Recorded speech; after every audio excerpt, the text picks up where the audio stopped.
Olursa daha iyi olur. Yani vatandaş ucuz ekmek yer. Yani ucuz alır, ucuz yer. Yani faydası olur vatandaşa, halkımıza. Günlük 10 ekmek alıyorum. 10-15. Vallahi boğazımıza çalışacak işte. Başka bir şey yok yani. Yani zor idare değil. Çok olumlu olsa da çok güzel olur. Çünkü bugün bir ekmek 2 kağıt olmuştur.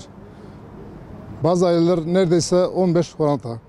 Bu insanlar günde 15 tane ekmek alıyor. 2 kağıttan. Yani bu adamlar sadece kuru ekmekle bile zor geçinebiliyorlar yani. Bu asgari ücrete çalışan insanlar nasıl yapacaklar? Doğru değil mi yani? Evet.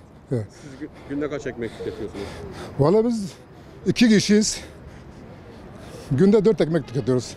Evet vardı. Gaziantep'te vardı. Şahin Bey Belediyesi daha önce yapmıştı. Çok iyiydi. Gene yapılsa daha da iyi olur yani.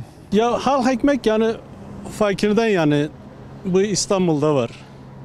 İzmir büyük şehirlerin hepsinde var. Gaziantep'te de vardı, iptal olundu. Şimdi halk ekmeğe zam yapılıyor, her şeylere zam yapılıyor. Yalnız asgari ücrete yapılmıyor yani. Şimdi 2002'de asgari ücretli kaç tane ekmek aldığını belliydi.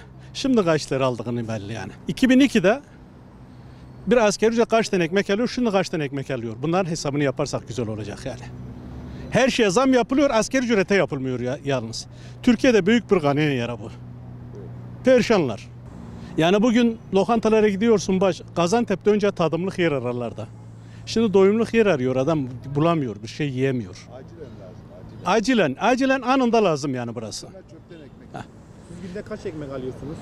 Biz 5 tane ekmek alıyoruz. Ya her şeyde dur hele ya 5 kişi birer somun alıyoruz yani. Çarpı 3? Çarpı bunu çarpın zaman 5'ten 3 öğüne çarpın zaman 15 ekmek ediyor günde. Bunu şeye vurursanız ikişer liradan olsa ne diyor? 15-30 lira mı ediyor? Evet. Aylığa vurursam bunu bir asgari ücretten şey gidiyor yani. Ekmeğe gidiyor bir asgari ücret ya. Yani tüpünü söylemiyoruz. Her ay zam geliyor. Ya gerçekten alamıyoruz. Yani gücümüz de kalmamış. Onun için yani ucuz ekmek olursa insanlar sevinir yani. Niye sevinmesin? Yani bugün bir evde en az yaşayan aile 6 aile. 6 baş insan. Bir ekmek ise 6 ekmek gider günde. Yani ucuz ekmek olursa seviniriz yani. Niye sevinmeyelim yani?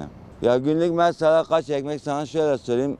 4, 8, 12, 15 ekmek tüketiyoruz yani sabahtan tut akşama kadar. Çünkü 6 baş insanız yani buna hesabı verdi, kitabı verdi yani.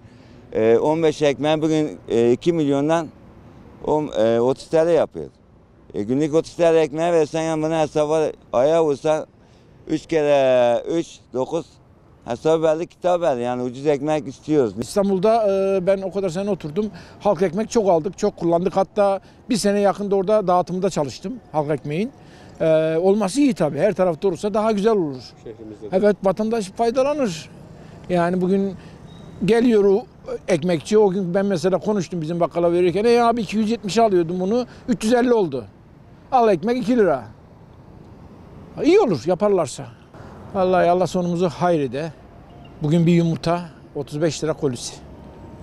Acaba bir işçinin yemiyesi kaç para? Ya Allah sonumuzu hayrede. Günlük kaç ekmek tüketiyorsunuz? Ben bir karı kocayım, günde 2 tane ekmek yiyorum. 2 ekmek. Ha.